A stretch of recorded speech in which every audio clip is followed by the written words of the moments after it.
Hola, bienvenidos a una serie de relatos que nos adentran en lo más profundo de las pesadillas, vividas por aquellos que han cruzado al otro lado de la cordura.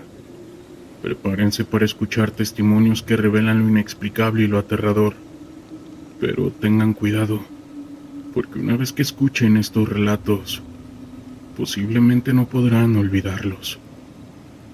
Pónganse cómodos, que comenzamos. Mi relato se trata de una fiesta a la que no debimos asistir. Esta terminó en que casi no alcanzo a sobrevivir. Verán, teníamos que patrullar una zona rural cerca de Durango. La gente era más o menos amable, pero digamos que nunca nos tienen demasiada confianza. Así que cuando nos invitaron a un baile de la comunidad, pensamos que era una buena forma de ganarnos la confianza de los habitantes. Fuimos 3 militares a los que nos tocaba descanso y convivimos de la forma más educada con ellos.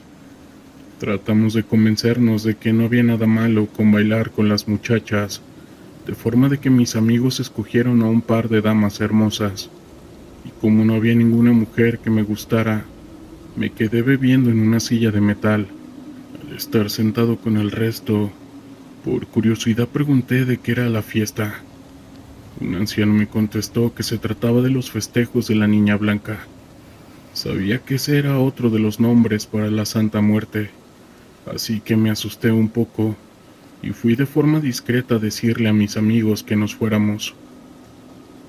Ellos no hicieron mucho caso, porque querían seguir bailando y divirtiéndose, de forma que a regañadientes regresé a mi silla. Podía sentir las miradas atentas de los pobladores sobre nosotros, esperando el momento correcto de atacar.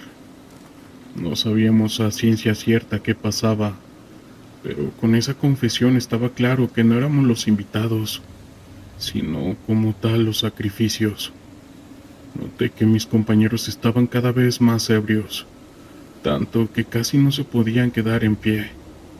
En ese momento de vulnerabilidad, cuando la celebración estaba tornándose y tocaba ya la madrugada, fue una de las muchachas que sacó de su vestido un cuchillo delgado y afilado. Clavó con maestría en el cuerpo de un militar. El hombre ni siquiera alcanzó a gritar cuando le atravesaron la piel. Mientras tanto, la otra hizo lo mismo con su pareja, que con un poco más de bríos trató de huir arrastrándose por el piso. En ese instante supe que irían por mí, así que le arrojé la cerveza a la cara a los hombres que tenía a los laterales, para prevenir cualquier ataque, y de un salto tan largo como pude darlo, comencé a esquivar cuchilladas de los pobladores. Apenas podía evitar que las hojas me perforaran el abdomen. Recibí cortes en los brazos, piernas y rostro, pero eran todos menores, pues usando toda la habilidad que me proveyó la armada, pude salir del pueblito, y sin mediar siquiera un segundo, me fui corriendo del sitio a todo lo que daba. Por fortuna, el ejército te entrena bien, para poder tener la fortaleza física y aguantar grandes distancias. En cuanto llegué a la base, les conté todo lo sucedido y nos regresamos al pueblo. Con toda la fuerza que podíamos, tendríamos que recuperar al menos los cuerpos.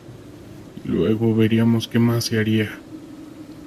No pudo pasar más de una hora en lo que realizamos el trayecto, pero cuando nuestros vehículos alcanzaron el pueblo, no había más que algunos rostros de sangre, que eran testigos de que mi historia era cierta. El sitio entero estaba abandonado, como si nunca lo hubiera habitado un alma. Después de ese incidente, se retiró a todas las fuerzas armadas del lugar, y el pueblo fue dejado a su suerte. Me mudaron de cuartel y nunca más supe de eso, de forma que no sé si esos adeptos a la Santa Muerte siguen vagando por las zonas desérticas de Durango, o qué ha pasado con ellos. Hola, quiero decirles que es normal que hagamos ejercicios militares en la sierra, sobre todo en condiciones difíciles para que nos acostumbremos a andar cazando delincuentes en cualquier momento. Todos los efectivos sabemos que no nos va a tocar trabajar en las condiciones óptimas muchas veces. Tendremos que sacar la casta en medio de lodazales, deslaves, soportando torrenciales y lluvia de plomo, sin esperanza de que nadie nos ayude más que nuestros compañeros. Para que las condiciones funcionen de forma adecuada en esas condiciones de estrés, hacemos ejercicios constantes que nos ponen en la alerta máxima, y de ahí debemos reaccionar de la mejor forma posible. En una de esas ocasiones, nos llevaron en helicóptero a una ubicación que no les puedo revelar. De por sí que ya diga esto me pone en peligro. En fin, les puedo comentar que estábamos en un lugar bastante selvático, pero donde sabíamos que no había operaciones de externos. Finalmente, aunque iba a ser una situación extrema, era un ejercicio. Debíamos sobrevivir en condiciones extremas hasta encontrar nuestro puesto de recuperación. Para eso teníamos que trabajar como si fuéramos uno. Éramos una unidad pequeña de 10 efectivos que comprendían diferentes ramas necesarias para que una operación fuera exitosa. Las primeras horas fueron muy calmadas, sintiendo un calor infernal, y los bichos de la selva no nos dejaban trabajar. La verdad, ya estábamos bastante curtidos, y no fue demasiado difícil para los hombres de comunicarse, encontrar el rastro del lugar a donde deberíamos ir. Solo tendríamos que caminar en guardia, para prevenir que parte del ejército fuera alguna emboscada o algo. Por supuesto, eso no nos iban a avisar, así que llevamos los pelos de punta. Después de todo, teníamos que practicar de la forma más realista posible. Ya se acercaba el atardecer, de forma que decidimos montar un campamento discreto. Para evitar andar a ciegas en la oscuridad, encontramos una zona susceptible a ser adaptada a las hamacas y demás equipo que llevamos. Así que montamos las primeras guardias y quedamos de espera a la marcha de nueva cuenta. A las 5 horas del día siguiente me tocó la segunda guardia, que comprendía hasta las 8 de la noche a las 2 de la madrugada. Mi compañero de desgracia y yo nos encontrábamos bastante tranquilos. En general era raro que los animales salvajes se acercaran, a menos de que olieran comida, pero nuestras raciones no eran olorosas, así que no había mucho de qué preocuparse. Cercano a la 1 de la madrugada escuchamos pasos muy rápidos alrededor de nosotros. Tomamos las armas y despertamos a las unidades con discreción. Sé que no lo alucinamos porque todos escuchamos a esa criatura moverse en círculos alrededor nuestro. A uno de los efectivos se le ocurrió arrojar una linterna fría encendida para que pudiera ver mejor a qué nos enfrentábamos. Cuando se iluminaron las inmediaciones del campamento, quedamos congelados. Vimos criaturas del tamaño de niños pequeños, pero con rostros deformados por colmillos. Estos le salían de la boca. Sus ojos brillaron en la oscuridad de las plantas de la selva. Eran al menos 15. Uno de los soldados se espantó tanto que soltó su arma y comenzó a rezar, con tanta velocidad como le daba la voz. Las criaturas parecieron reaccionar con desagrado a eso, así que le grité a 2 más de mis compañeros que hiciéramos lo mismo. El resto apuntamos a las criaturas. No queríamos hacer ruido con nuestros tiros, pero si era necesario, los llenaríamos de plomo. Fueron los 10 minutos más tensos de mi vida, pero finalmente las criaturas abandonaron la presa.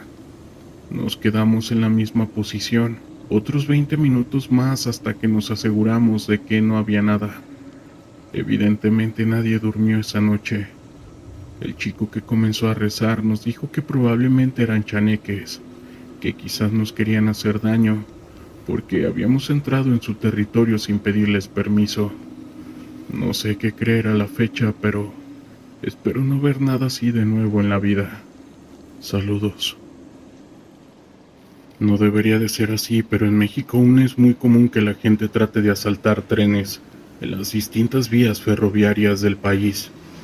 Es algo tan común que muchas compañías compran seguros para evitar las pérdidas que sean totales, y es tarea de las fuerzas de seguridad de la nación proteger las vías.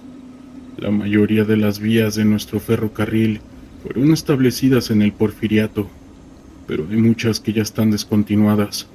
Sin embargo, todavía existen dos en San Luis Potosí. Estas aún pertenecen a dicha época. Una es la México-Laredo de 1988 y Aguascalientes-San Luis, que terminaba en Tampico. Fueron inauguradas en 1990. Total, que a mi grupo le tocaba cuidar de esas vías que la verdad eran bastante tranquilas y que por lo regular había poco que hacer. Eso sí, no nos salvamos del ocasional susto de una aparición poco común. Verán, esto pasaba con regularidad el 2 de noviembre de cada año, a medianoche para ser exactos. Varios compañeros ya me habían dicho sobre eso, pero yo no les creía. Supongo que tiene que ver con ese día. Dicen que los mundos de los vivos y los muertos se acercan bastante, y que podemos presenciar sucesos que usualmente no pasan. En fin, mis compañeros y yo presenciamos sobre la México-Laredo a un tren que no estaba en horario. No es que nos pasaran las rutas y horas de todos los trenes, pero uno se acostumbra a saber más o menos qué esperar. La primera vez que lo vi me asusté, pues sentir la vibración de las vías mientras estábamos tomando un descanso, porque teníamos la certeza de que no debía pasar ningún transporte en ese momento. Luego pudimos ver a la distancia bolas de humo blanco de un tren de vapor. Las cosas se iban poniendo cada vez más escalofriantes conforme la máquina se acercaba, ya que también escuchamos el chirrido de las vías. Fue entonces que optamos retroceder, porque el vehículo debía venir con demasiado peso encima. Los soldados que estábamos cerca saltamos a los lados, porque observamos cómo venía una máquina a toda velocidad, lanzando vapor y centellas por encima de su cuerpo. Estaba iluminada en la oscuridad como si fueran kilómetros de vagones, con las luces encendidas. El tren estaba a unos metros de distancia, cuando escuchamos el golgo de las voces cantando y gritando con alegría. Eso nos sacó de onda, más profundamente, ya que los trenes de pasajeros que aún funcionan son contados. La bestia de metal ya estaba sobre nosotros cuando pudimos observar que tenía una cantidad de vagones que excedía por kilómetros. El resto de los hombres ya se habían ido a posiciones más seguras, esperando mi orden para poder realizar alguna acción. Pero yo me moví del sitio. Quería ver con mis propios ojos lo que pasaba, y obtuve mi deseo, pues vi de frente al maquinista que, les juro, eran huesos cubiertos de ropas antiguas. Iba muy feliz en su travesía. Incluso cuando me vio sonrió tanto que vi cómo su semblante esquelético le permitió y dejó escapar un chirrido de vapor del tren que nos hizo dar un salto hacia atrás. Iban otro par de fallecidos echando carbón en las máquinas. Los vagones traseros eran de transportes de lujo, adornados con maderas y acabados de metal en las ventanas. Estas las asomaban numerosas gentes vestidas de forma antigua, pero muy elegantes, con faldas amplias y chaquetas, cuellos altos muy al estilo de los 1800. Yo no podía decir palabras. Mis hombres estaban como hipnotizados por esa máquina llena de personajes cadavéricos. Incluso deseaba unirme a ellos, subir a ese maravilloso tren y participar de su fiesta. Sentí un dolor en la nuca y acto seguido todo se empezó a ver borroso. No sé qué pasó después, ya que me desperté y era de día. Uno de mis hombres me dijo que yo me estaba acercando de forma peligrosa al tren, y que como no sabían qué iba a pasar me gritaron una y otra vez que me detuviera, pero que no les hacía caso. Incluso trataron de detenerme a la fuerza, pero mis 3 hombres bastaron para disminuir mi marcha. Parecía que tenía una furia sobrehumana que me daba empuje para llegar a mi objetivo. En ese momento, mi segundo al mando se decidió y tomó su arma y con tanta delicadeza como le fue posible, me dio un culatazo que me mandó al piso. Me explicó todo eso. Bastante confundido y con cabeza baja, creyó que lo iba a castigar, pero solo lo tomé del hombro y le di las gracias. Aún me pregunto si todo eso fue real, pero lo que más me aterra es pensar que hubiera querido unirme. Saludos. Hola, mi nombre es Juan Carlos Arias. A mí no me toca salir en los operativos. Yo me dedico más al área de cocina. Usualmente si salimos es para operar las instalaciones de raciones que se utilizan en el plan cuando hay algún desastre natural. Esto sucedió en uno de esos desastres. Como sabrán, la época de huracanes es especialmente dañina para las costas del país. Hay zonas que muchas veces son destruidas por el paso de esas fuerzas de la naturaleza, al grado que nos deben mandar para suplir las necesidades alimenticias de la población, hasta que se restablezcan las comunicaciones de tierra. En ese entonces estábamos realizando nuestro trabajo en una de las costas de Cancún, que fue inundada hace varios años. Estuvo tan mal todo que hasta cocodrilos llegaron de los manglares a la ciudad y muchas personas tuvieron que refugiarse en las instalaciones del ejército.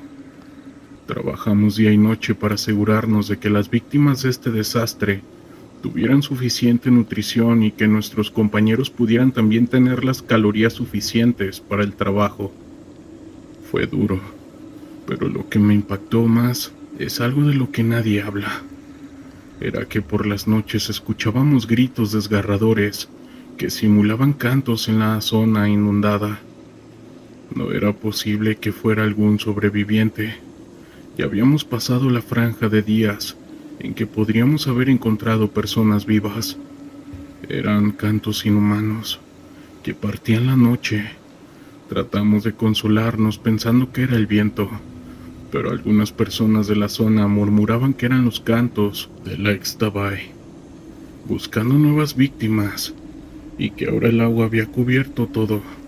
Ella había aprovechado para tener a la gente a seguir sus palabras. Dudo mucho que alguien quisiera acercarse a esa voz desprevenida. Lo cierto es que cuando terminamos, un par de efectivos se perdieron en las operaciones. No encontramos los cuerpos, así que se informó que estaban desaparecidos. Se les llevaron a cabo los protocolos correspondientes, mas nunca supimos si realmente la Ixtabay se los había llevado, o algún otro cocodrilo o el mismo mar. Desde ese día siempre trato de traer conmigo algún amuleto. Nunca se sabe cuándo podrán necesitar algo de protección extra contra aquellos seres ocultos que habitan en nuestra tierra. Saludos. Hola, me llamo Juan Carlos y soy de Tepic. Como lo he comentado antes, a mí me encantan estos temas paranormales, sobrenaturales, ovnis y en sí todo lo que es misterio. Esta serie de pequeñas historias me las contó mi cuñado y me dio su autorización, solo que no daré su nombre por motivos de seguridad, que no le vaya a afectar en su trabajo. Él es un soldado del ejército mexicano. Es soldado de arma blindada de la 13ª zona militar. Esta se encuentra en Aguascalientes. Actualmente lleva en este trabajo más de 5 años y me ha contado, al igual que a toda nuestra familia, que ha vivido muchas cosas sobrenaturales y misteriosas en ese duro trabajo. Para no hacer más larga la historia, vamos al grano. El primer acontecimiento paranormal fue en el estado de Chihuahua, específicamente en la sierra de ese estado. Me dijo que no recuerda bien el municipio exacto, pero era Huechicoche o Urique, que uno de esos fue allí en ese lugar. Había puros cerros y barrancos, mucha naturaleza con bellos árboles y animales, que sin duda le encantó el lugar y se la pasó genial. Bueno, hasta que le pasó lo siguiente. Ahí se encontraba con otros 4 compañeros y un superior. En esa misión trataba de buscar campamentos e información de gente mala. Algo así me dijo en un día cuando estaban acampando ya en la madrugada. El pelotón, incluyendo a mi cuñado, vieron una luz en el cielo muy incandescente, como si fuera un helicóptero pero sin las hélices. Decía que era algo redondo como un plato pero cromado, lleno de luz. Se desplazaba alumbrando el lugar en línea recta, hasta que llegó a donde pudieron ver que la luz era muy blanca, como las de una LED de los autos, pero más fuerte, y que apenas alcanzó a ver unas luces rojas en forma de rueda, de donde se desprendía esa misma luz blanca. Pasó todo tan rápido que solo pudieron ver eso, y se fue esa nave, hasta perderse. Ellos al ver eso se sacaron de onda, y muy asustados montaron vigilancia. El superior fue a ver si había sido algo o alguien por allí, y pues no había nada. A los 10 minutos llegaron 10 vehículos tipo Suburban, en color negro, con hombres muy altos y de tez blanca, como si fueran gringos. Unos estaban uniformados como si fueran militares, pero de color negro, una organización o fracción del ejército que ellos no conocían, y otros de traje con camisa blanca y lentes, iguales a los de hombres de negro. No había ninguna mujer, solo eran hombres y estaban con armas largas, apuntando y regañando a todo el pelotón. Les dijeron que qué hacían ahí, y un ex sargento les explicó que ellos lo que hacían en ese lugar. Nuevamente recibieron un regaño y gritos.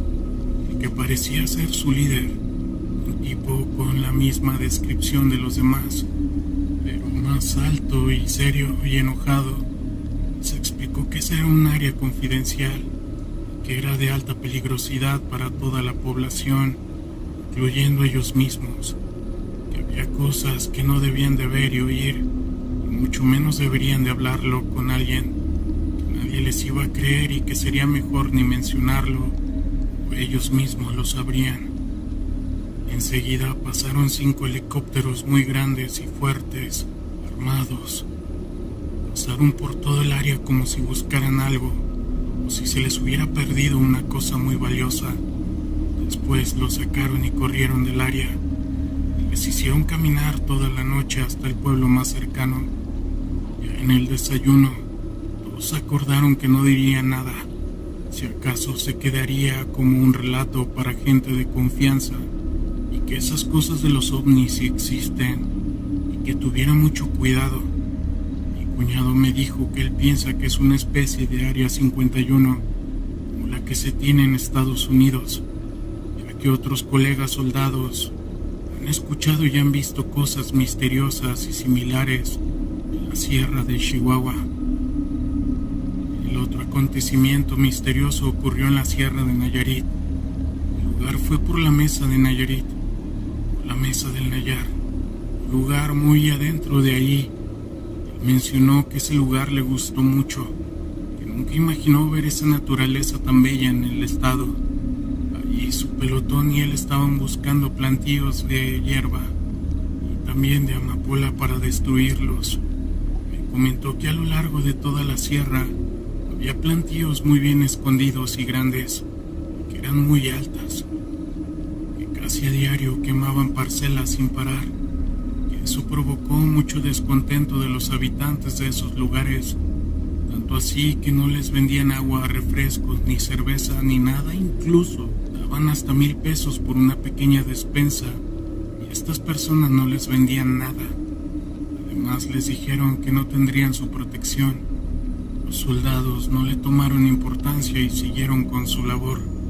Lo primero impresionante que vio junto con sus compañeros en ese lugar fue una noche donde todos estaban cenando muy a gusto y tranquilos, cuando de repente al mirar al cielo se vieron dieron cuenta que pasaban una bola de fuego muy incandescente. Esta bola cayó muy adentro del monte y se veía que se estaba quemando todo a su alrededor. Toda esa zona brillaba mucho. La mitad de los soldados, unos 5 hombres, fueron a ver qué pasó y tratar de detener el fuego. Al llegar cerca del mismo se dieron cuenta que no se quemaba nada, que solo el fuego estaba ahí pero que no quemaba nada. Era solo el brillo, algo muy raro. Fueron esos segundos después que ese fuego se apagó así como si nada.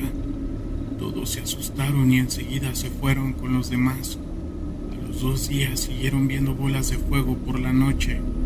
Con eso tuvieron que cambiar de lugar, donde acampar por la mañana. En la mañana encontraron un lugar cerca de un río o un arroyo y se instalaron. Y todo muy bien.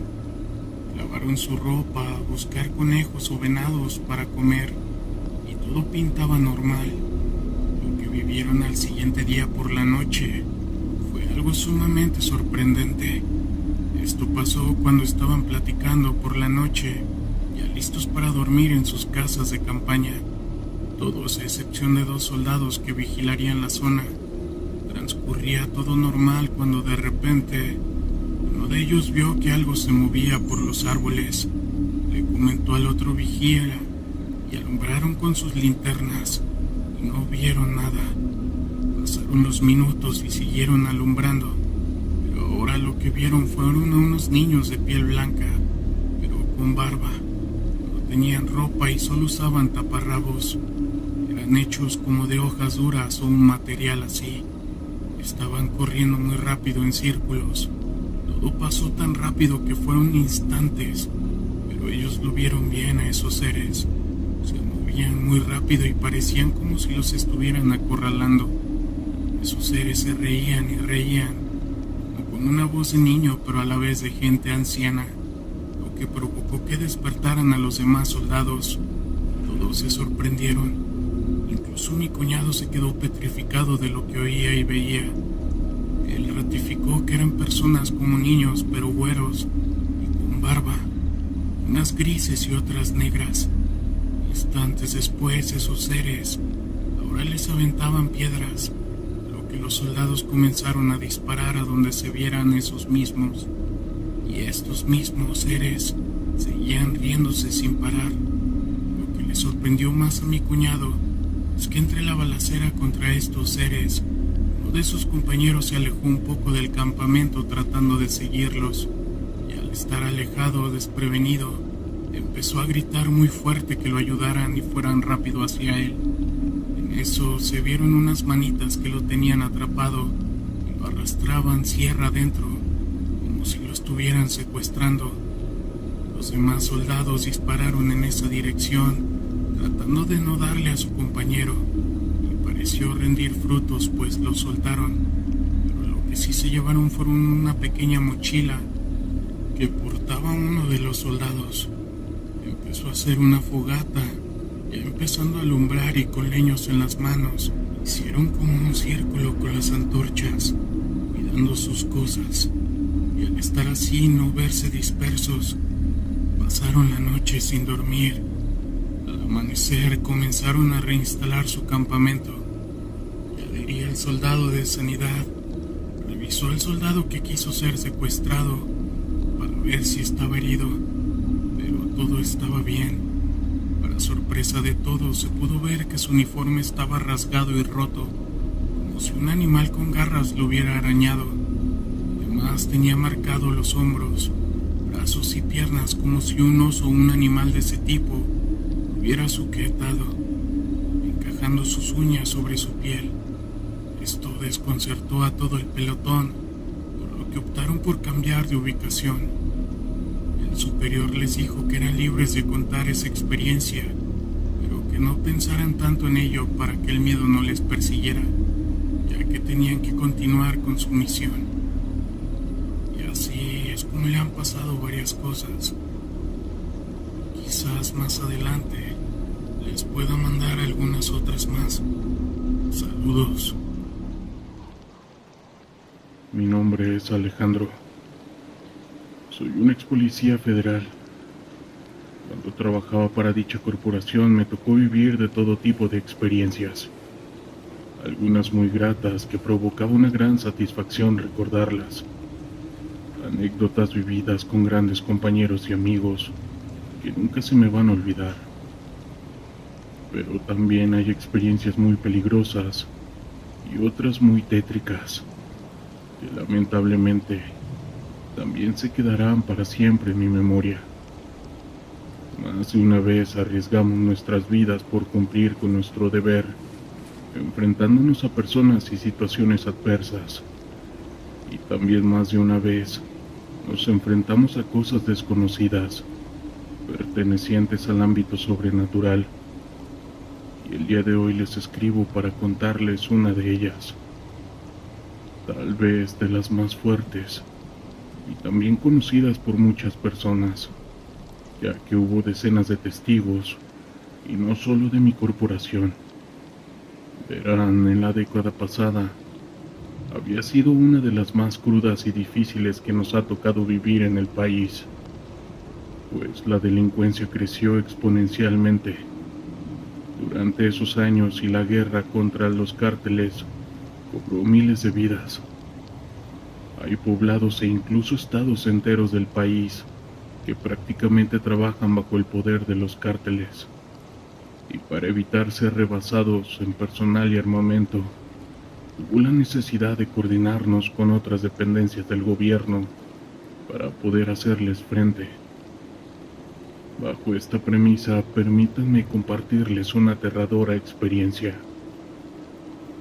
Esto fue el año del 2014. Durante la ejecución de un operativo a varios compañeros míos, nos mandaron al estado de Michoacán, específicamente a un poblado llamado Nueva Italia de Ruiz, situado en la región de la Tierra Caliente. Curiosamente, el nombre le hacía bastante honor al sitio, por una parte por los intensos calores que hay y se sienten, y por otra parte por la alta frecuencia de enfrentamientos contra los miembros del crimen organizado. En ese lugar hay una ranchería conocida como La Peligrosa, y bajo las indicaciones recibidas por parte de nuestros superiores en ese punto nos reunimos con elementos del ejército mexicano y personal de la Policía General de Justicia. Ahí nos informaron que entre todos participaríamos en un operativo, bajo el cual establecíamos bases en diversos puntos de la sierra y también en otros lugares apartados a las que el gobierno asignaba. La finalidad de todo esto, en resumen, era establecer bases desde las que se organizaban las misiones para realizar búsquedas de narcolaboratorios en la sierra y zonas de cultivo utilizadas por los cárteles, esto para su posterior destrucción. La base en la que a mí y a mis compañeros nos tocaría estar se estableció en un poblado de Cupuán del Río en el estado de Michoacán. En ese lugar encontramos una gran pista de pruebas de la reconocida marca General Motors, la cual ya estaba muy abandonada. Aparentemente decidieron retirarse de la zona por los constantes robos y continuas extorsiones por parte del crimen organizado. Esta pista formaba un gran círculo y al centro se ubicaba un espacio abierto. Nosotros utilizamos ese espacio para establecer nuestra base y desde ahí se organizarían las expediciones para realizar las búsquedas encomendadas. Todo el personal nos dividimos por mitad. La primera mitad, en la que mis compañeros y yo estábamos, saldríamos por toda una semana a buscar los campos de cultivo ilegales, y la otra mitad se quedaría en el campamento para poder realizar las comunicaciones y estar preparados para mandar el apoyo en caso de ser necesario. La verdad, yo estaba muy nervioso, pues estaríamos por 7 días caminando entre la sierra completamente expuestos y arriesgándonos todo el tiempo de sufrir una emboscada por parte de los contrarios. Por fortuna todo salió bien, e irónicamente la razón de escribirles estas líneas la encontramos una vez que regresamos a la base. pues encontramos a todos muy asustados. Estaban demasiado alterados y preocupados por un extraño fenómeno que se estaba dando por las noches. Les cuento, ellos al quedarse establecidos en aquella base, estaban constantemente expuestos a un ataque por parte de miembros del crimen organizado, por lo que todo el tiempo tenían que estar al menos 10 elementos del ejército resguardando todo el perímetro, que era mucho más pequeño que la pista, la cual, como dije, formaba un círculo, y todos los soldados que formaban parte de las guardias y demás elementos que se quedaron en la base reportaron que por las madrugadas se veía un hombre que cruzaba las instalaciones de un lado a otro. Lo más tenebroso fue cuando descubrieron que no estaba vivo. Explican que la primera vez que lo vieron fue una madrugada donde estaban los soldados de guardia. Estaban resguardando el perímetro cuando a lo lejos de entre los árboles vieron que salió un hombre y venía caminando, acercándose a ellos. Cuentan que era un hombre alto y portaba un sombrero que no permitía ver sus facciones. Y lo más extraño es que él era completamente negro. Parecía ser casi solo una sombra. Los soldados se pusieron en alerta y apuntaron sus lámparas hacia él, advirtiéndole que ya lo habían visto y que esa era una zona asegurada. Pero este hombre no se detuvo y siguió adelante. Los soldados se lanzaron y una vez que lo tuvieron a una distancia prudente, lo saludaron. Le pidieron que se identificara y le preguntaron si se le ofrecía algo, pero que ese hombre no respondía nada y que tampoco se detuvo pasando por en medio de ellos. Dicen que este hombre siguió avanzando hacia donde estaban los demás soldados, cosa que los hizo preparar sus armas. Sin embargo, él aparentemente iba desarmado, por lo que no querían abusar de su fuerza. A medida que el hombre se acercaba más y más, los soldados aumentaron el tono de sus advertencias, pero que éste no respondía y continuaba caminando. Ya aproximándose hacia ellos, en un momento un soldado le gritó imponiendo su autoridad: «Váyase o disparo», orden que el extraño hombre ignoró. Dos de ellos se pusieron frente a él y para detenerlo apuntándole con sus armas, y ellos explican que simplemente pasó de largo y anteponiendo la seguridad de todos los demás. Y una vez que este sujeto ignoró todas las advertencias, levantaron sus armas y le hablaron por una última vez. Y cuando estaban a punto de dispararle, este hombre desapareció ante la vista de todos los soldados. Dicen que se disolvió en el aire, como si estuviera hecho de un gas muy liviano. Y después de esto, que todo el ambiente comenzó a percibirse un hedor muy asqueroso, que era tan nauseabundo que dijeron que era similar al de un cadáver humano, con varios días en estado de descomposición, y que ese hedor se mantuvo en el ambiente por varios minutos, hasta que se disipó con el viento. Lo más macabro de todo es que ese hombre se manifestó 3 veces en esa misma semana, pero que no siempre pasaba por donde mismo. La segunda vez, solamente lo vieron caminar cerca de los árboles, pero que la tercera vez fue la peor de todas, pues atravesó casi todo el campamento completo, de un lado al otro, y por eso fue que todo el personal pudo verlo. Esa vez le dispararon, pero las balas no tuvieron absolutamente ningún efecto. Aquel hombre siguió avanzando hasta disiparse en el aire nuevamente, y al desaparecer siempre dejaba detrás ese terrible hedor. Como es común en situaciones así, cada uno de los testigos tenía sus propias creencias y opiniones. Sin embargo, no había duda alguna de que ese hombre no pertenecía a este mundo. Todos los compañeros y yo que fuimos a realizar la búsqueda y destrucción de narcolaboratorios, regresamos a la semana de haber partido, y a todos nos recibieron con esa tétrica historia. Fue demasiado irónico que se quedaron en la base fueron los que se llevaron la peor parte. Sin embargo, aún faltaba pasar una última noche más ahí para poder retirarnos. La misma noche que llegamos, mis compañeros de la búsqueda y yo, mientras estábamos descansando, nuestros perros que siempre llevábamos para compañía y como alerta, comenzaron a ladrar de manera intensa. Nosotros pensamos que podrían estar ladrándole a algún animal, ya que en esa zona abundan zorrillos, tacuaches, tejones, pero de repente los perros comenzaron a llorar.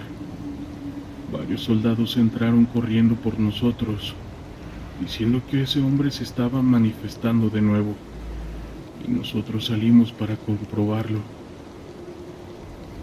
De forma escalofriante descubrimos que todo era real. Yo lo vi con mis propios ojos. Aquel hombre salió de entre los árboles. Medía como unos 70 de estatura, y tenían razón. Su apariencia era realmente extraña, porque era completamente oscuro, más oscuro que la propia noche. Era más bien como una silueta. Esta venía acercándose a nosotros, lo que nos puso bastante nerviosos. Honestamente no sabíamos a qué nos estábamos enfrentando. Los soldados apuntaron hacia él con sus linternas, pero no lo iluminaban. Fue demasiado tétrico.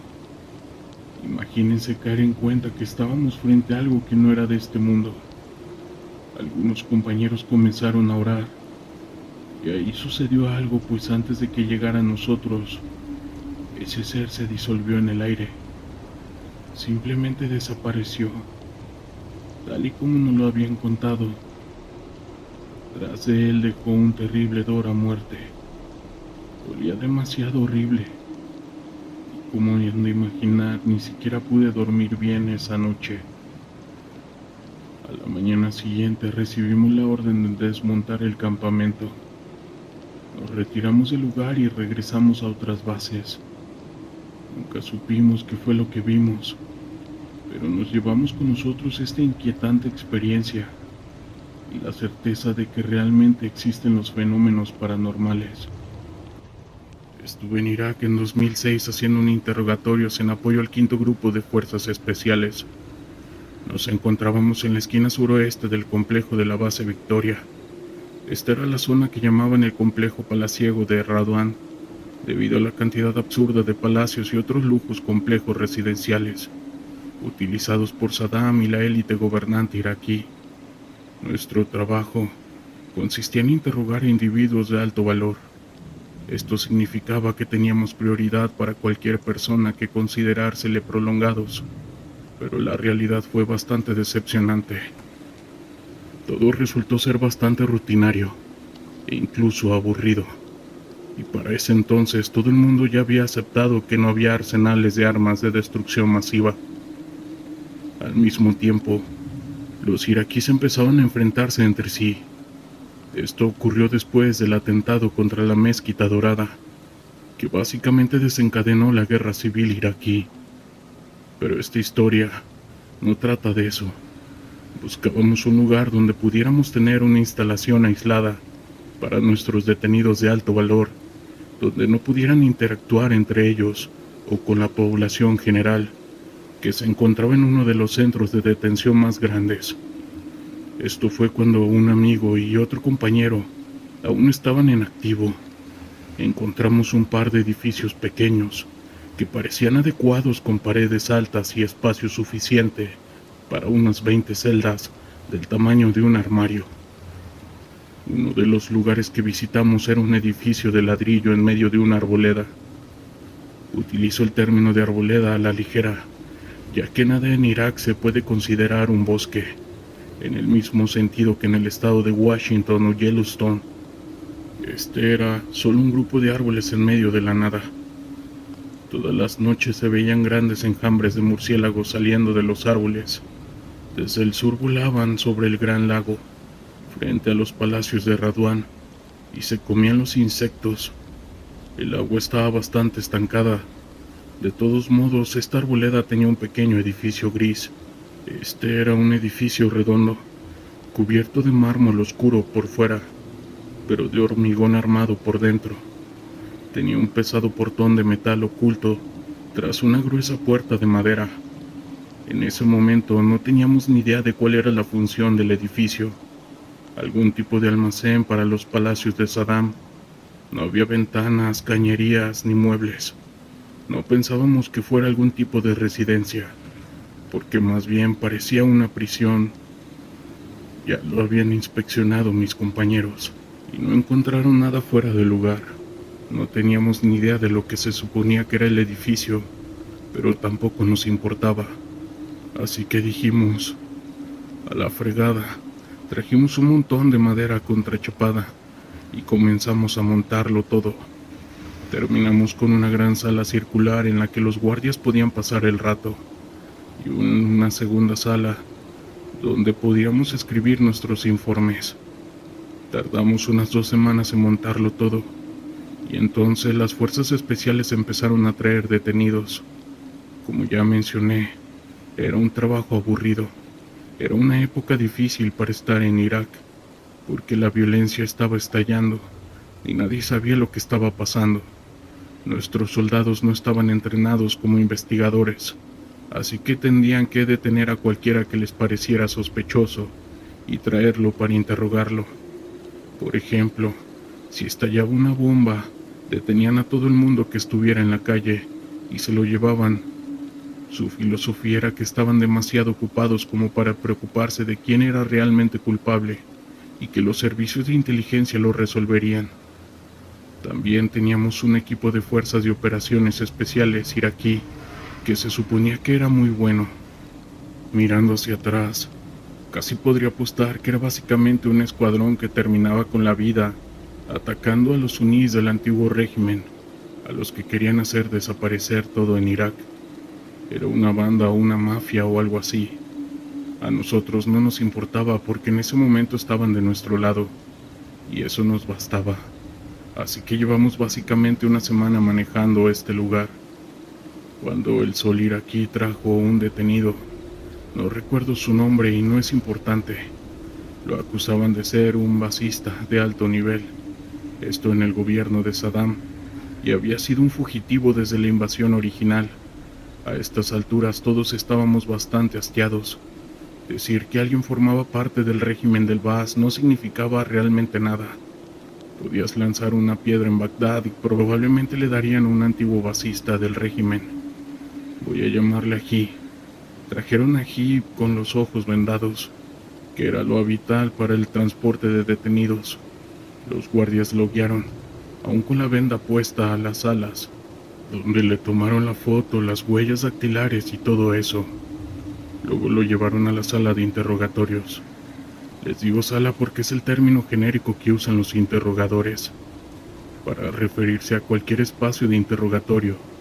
Simplemente decimos voy a la sala o algo por el estilo. Esta sala en particular era un espacio pequeño con suelos de mármol y azulejos en las paredes. Básicamente todos estos lujos eran de los palacios. Fue entonces cuando trajeron allí a la sala con el sargento. No voy a decir su nombre por razones obvias, pero basta con saber que era un transferido de la infantería. El trabajo del sargento consistía en hacerle al detenido algunas preguntas básicas, como su nombre, religión, lugar de nacimiento, etc. Se trataba de información básica que cualquiera debería ser capaz de responder. Una vez que teníamos esa información, y si no existía un problema alguno, lo dejábamos ir. Y entonces llevamos a Ají a la sala y le quitamos la venda de los ojos. Le dijimos que mirara la habitación y que viera los azulejos en las paredes. El tipo empezó a gritar. Quiero decir que en verdad a gritar de miedo. Nunca había oído nada igual. Se volvía loco y el sargento no sabía qué hacer. Ni siquiera había hecho una pregunta. Pero el tipo seguía gritando y pataleando y retorciéndose, hasta el punto que pensamos que se iba a hacer daño. Al final tuvimos que cancelar el interrogatorio, y los guardias lo sacaron a rastras de la sala. Por supuesto, esto desató un lío total. Debo mencionar que esto fue después de la PUGB, eso que todos estaban muy preocupados por las posibles acusaciones. Cuando se enteran de que un detenido grita en todo pulmón, todos desde el comandante de la guardia hasta el comandante general de la BBC quieren saber qué pasó. El sargento, los guardias y los observadores tienen que hacer declaraciones juradas en las que aseguran que no hubo ninguna conducta indebida. El sargento no tocó al tipo, ni siquiera le habló. Como dije, solo vio las paredes y perdió la cabeza. Finalmente allí se calmó e intentamos de nuevo al día siguiente. Tuvimos que llevárselo a otro compañero porque se estaba volviendo loco en ese edificio. Los interrogadores de mi compañero volvieron a dejar entrar al sargento, y esta vez el tipo estaba dispuesto a hablar. Afirmó que un oficial de policía de alto rango en el régimen de Saddam, y que sabía que ese edificio era algo llamado el agujero. Había estado allí antes y sabía que cualquiera que entraba en el agujero nunca salía. Cuando vio en qué habitación estaba, pensó que íbamos a terminar con su vida. Así que volvimos a preguntarle si los guardias se habían visto algo. Empezamos a pensar que esto era una especie de cámara de ejecuciones, por lo que podría haber bastantes pruebas para los derechos humanos. Esto todavía era 2006, así que el juicio de Saddam estaba en curso. No fue ejecutado hasta diciembre. Algunos de los guardias de la oficina redonda nos dicen que las baldosas del suelo estaban sueltas. Yo dije que ahora teníamos que llamar al CIDE para que buscara restos humanos o algo así, pero el sargento no quería esperar. Se creía genial y quería hacerlo todo él mismo, así que empezó a levantar las baldosas y descubrimos que había un falso suelo, con unas cuantas capas de contrachapado cubriendo un agujero, y esto era bastante reciente. Definitivamente se instaló en los últimos años. Estuvimos pensando en este punto que alguien había tratado de cubrir una fosa común o algo así, y que claramente esperaban que los estadounidenses nunca lo encontraran. El agujero en sí era básicamente redondo y de 2 metros de ancho, y se bajaba por un largo camino. Literalmente lo primero que hizo el sargento fue romper una luz química y dejarla caer por el agujero. Cayó tan bajo que no podíamos ver la luz. No había una salpicadura, ni eco, ni nada. Simplemente cayó hasta que la luz desapareció. Así que tiramos algunos ladrillos y otras cosas allí, y no se escuchaba ningún sonido.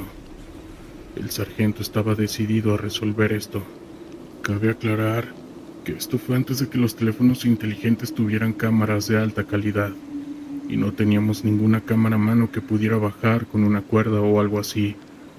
Pero el sargento había ido a la escuela Pathfinder y estaba muy orgulloso de ello, pues sabía cómo hacer rappel y era un experto certificado en manejar equipos con cuerdas. Así que agarró una bastante larga, la amarró y se enganchó. No pude enfatizar lo tonto que fue esto, pero nadie lo detenía. Así que el sargento comenzó a descender. Al principio todo iba bien. Hablaba con nosotros y nos decía que hacía frío en el agujero, pero que no podía ver ni oler nada. La cuerda tenía al menos 30 metros de largo.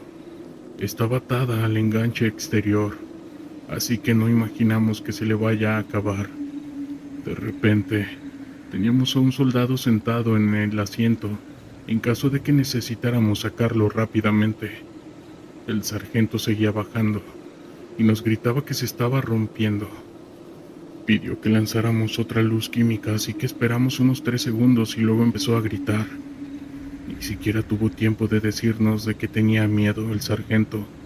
Solo estaba gritando, y luego empezó a gritar de dolor, incluso peor que los gritos del detenido de antes. No tengo ni idea de lo que estaba pasando ahí abajo. Imagino que así gritaría alguien si lo estuvieran atacando. Ahora los guardias le gritaban al soldado que lo sacara de allí. Empezó a dejar que el ambi avanzara y la cuerda empezara a subir. El sargento estaba de pie en el borde de la fosa, mirando hacia el agujero mientras subía la cuerda. Debo mencionar en este punto que el sargento no tenía un arma. Ninguno de los interrogadores la tenía. Esto era por seguridad. Solo tenían unos bastones. Pero el único arma permitida en las instalaciones era una M9 que llevaba otro sargento de guardia. Las demás armas estaban bajo llave, así que todo el mundo estaba gritando. Fue un momento de bastante estrés, al ver que la cuerda estaba subiendo pero no lo suficientemente rápido. Fue entonces cuando el sargento segundo sacó su arma y disparó 3 tiros, directo al agujero. Fue en ese instante cuando el sonido se detuvo. La gente subestima por lo regular lo ruidoso que es un disparo, especialmente en una pequeña habitación de concreto como esa. Nosotros no podíamos oír nada, solo el sonido chirriante del tinnitus que sentíamos por el disparo. Pero el sargento ya no estaba gritando. La cuerda seguía subiendo, pero el sargento no venía en ella. Eventualmente la cuerda estaba cubierta de sangre y una sustancia negra. Los guardias ordenaron a todos salir. Nunca vi lo que pasó después y hasta el día de hoy no tengo ni idea de lo que pasó. Hubo una investigación donde se involucró a todos los que estuvimos ahí. Dimos declaraciones juradas y nos trasladaron a todos los interrogadores a otro lugar.